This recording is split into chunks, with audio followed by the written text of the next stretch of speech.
थकित को शांति का वचन भाई भगत सिंह के द्वारा नवंबर 27। यदि आज तुम उसका शब्द सुनो तो अपने मनों को कठोर ना करो।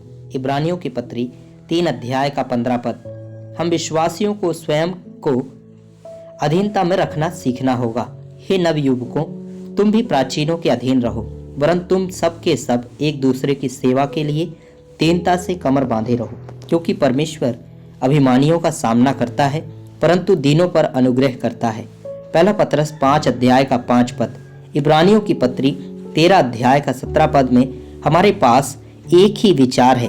इब्रानियों की पत्री 13 अध्याय उसका 17 पद। अपने अगुओं की मानो और उनके अधीन रहो, क्योंकि वे उनकी नाई तुम्हारे प्राणों के लिए जागते रहते हैं, जिन्हें लेखा देना पड़ेगा कि वे यह काम आनंद से करें, ना कि ठंडी सांस ले लेकर, क्योंकि इस दशा में तुम्हें कुछ लाभ नहीं।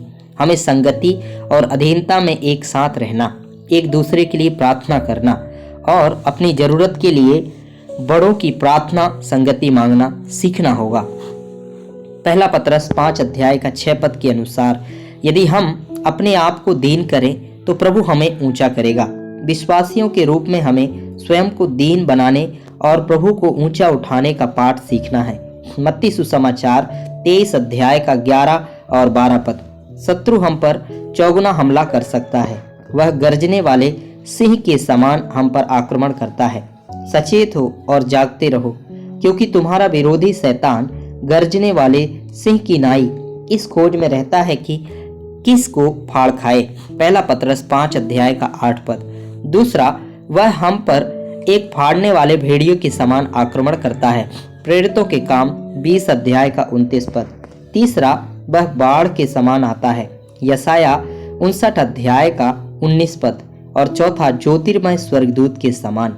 दूसरा कुरिन्थियों 11 अध्याय का 14 पद। तब शांत, सतर्क और प्रार्थना करने के साथ साथ नम्रता और दृढ़ता से हम शत्रु को हरा सकते हैं।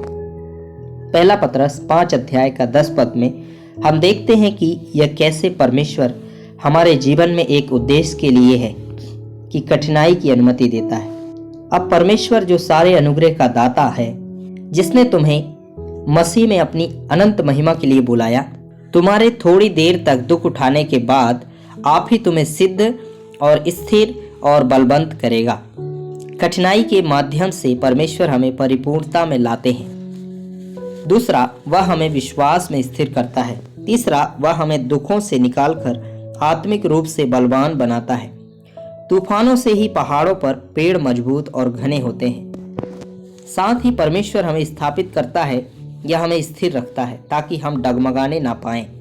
इस प्रकार चौगुना उद्देश्य के लिए अनुग्रह का परमेश्वर हमारे जीवन में दुखों को आने देता है।